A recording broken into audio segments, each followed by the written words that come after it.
નમસ્કાર, એબીસી ન્યૂઝમાં આપનું સ્વાગત છે। પાટણ શહેરમાં અબોલ જીવ સેવા ટ્રસ્ટ દ્વારા જીવદયા અને પર્યાવરણ સંરક્ષણની અનોખી સેવા કરવામાં આવી છે।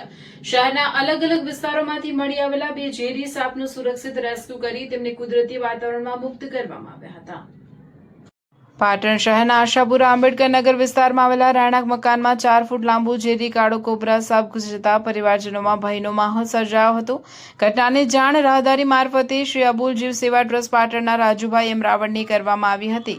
માહિતી મળતા જ રાજુભાઈ રાવળ તાત્કાલિક સ્થળ પર પહોંચ્યા હતા અને ભારે સાવચેતી તથા કુશળતાથી ઝેરી કાળા કોબરા સાપનું સુરક્ષિત રેસ્ક્યુ કર્યું હતું। ત્યારબાદ સાપને કોઈ નુકસાન ન થાય તે રીતે પાટણની સરસ્વતી નદીના પટ વિસ્તારમાં સુરક્ષિત સ્થળે મુક્ત કરવામાં આવ્યો હતો। આ ઉપરાંત પાટણ રેલવે કોલોની વિસ્તારમાં પણ એક સાપ મળી આવતા અબોલ જીવ સેવા ટ્રસ્ટની ટીમે ભારે જહેમત બાદ તેનું રેસ્ક્યુ કર્યું હતું।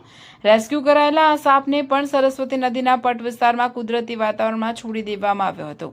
અબોલ જીવ સેવા ટ્રસ્ટ પાટણ દ્વારા સતત જીવદયા, વન્યજીવ સંરક્ષણ અને માનવ પ્રાણી સંઘર્ષ ઘટાડવા માટે કરવામાં આવતી કામગીરી પ્રશંસનીય બની રહી છે।